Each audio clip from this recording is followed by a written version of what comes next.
Chaque citoyen doit se sentir responsable du devenir de l'ensemble dont il est solidaire et répondre à sa propre conscience. Ai-je fait ce que je devais? Me suis-je forcé de faire mieux chaque jour? Félix Houphouët-Boigny.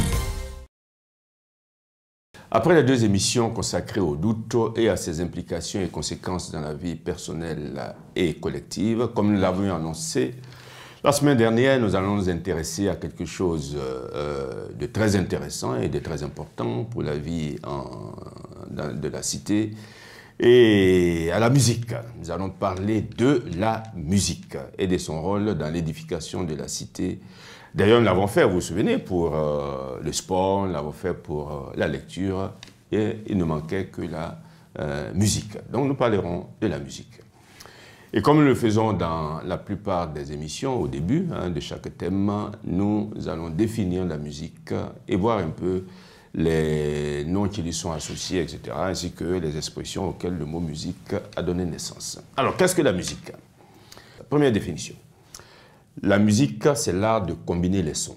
Et dans ce sens, l'on dit étudier la musique, il compose la musique de ses chansons, musique de chambre, musique moderne. Deuxième définition, la musique, c'est la notation écrite d'airs musicaux, la partition musicale. Dans ce sens, l'on dit note de musique, lire la musique. Troisième définition, la musique, c'est la réunion de gens pratiquant la musique et constituant une institution. On parle dans ce sens, par exemple, de la musique de régiment. Là, le mot musique a pour synonyme le mot fanfare, orchestre. Enfin, quatrième définition, la musique, c'est la suite de sons produisant une impression harmonieuse. Exemple, la musique d'un poème. Et dans ce sens, le mot musique a pour synonyme les mots harmonie, mélodie. Quels sont les noms associés au mot musique? Eh bien, ceux-ci sont arrangement, harmonie, mélodie, orchestration. Quant aux adjectifs qui correspondent à l'idée véhiculée par le mot musique, ce sont d'une part euphonique, harmonieux, mélodieux, mélodique, rythmé, symphonique, syncopé et d'autre part instrumental, musical, vocal. Les qualificatifs que l'on peut accoler au mot musique sont d'une part dansante, musique dansante, entraînante, légère, rythmée et d'autre part inaudible, inécoutable, injouable. Un qualificatif d'ailleurs populaire est planante, musique planante. Signalons que le mot musique est complément des verbes suivants: composer, déchiffrer, exécuter, improviser, interpréter, jouer et lire. Quant aux expressions auxquelles le mot musique a donné naissance, ce sont celles-ci. Donner le ton signifie la note de départ d'une œuvre en chantant ou en jouant d'un instrument afin que les artistes sachent dans quelle tonalité ils doivent jouer ou chanter. Par extension, cette expression signifie, au sens figuré, montrer l'exemple, indiquer la marche à suivre. Deuxième expression, donner le la.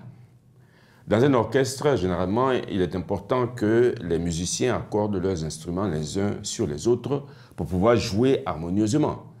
Et cet accordage, généralement, se fait sur la note la. Ainsi, donner le la signifie que l'on donne le ton, que l'on montre l'exemple qui devra être suivi. Troisième expression, faire ses gammes. En musique, cela signifie s'exercer afin d'améliorer sa technique. Au sens figuré, cette expression signifie apprendre un métier, une technique, en commençant par les rudiments. Autre expression, c'est toujours la même musique. Pour signifier que c'est toujours la même chose. Autre expression, connaître la musique, c'est-à-dire savoir d'expérience de quoi il s'agit, savoir s'y prendre, savoir de quoi il retourne. Par extension, cette expression signifie être familiarisé avec, être au courant de. Autre expression, régler comme du papier à musique, c'est-à-dire être ordonné de manière précise, rigoureuse. Autre expression, avoir l'oreille musicienne ou musicale, c'est-à-dire avoir des aptitudes pour la musique. Avant-dernière expression, en avant la musique, qui signifie allons-y. Donc, dernière expression, qui est d'ailleurs familière, c'est faire de la musique, qui signifie protester avec bruit et véhémence. Nous allons nous arrêter là pour aujourd'hui et la semaine prochaine, nous verrons avec vous comment la musique peut contribuer à l'édification de la vie citoyenne.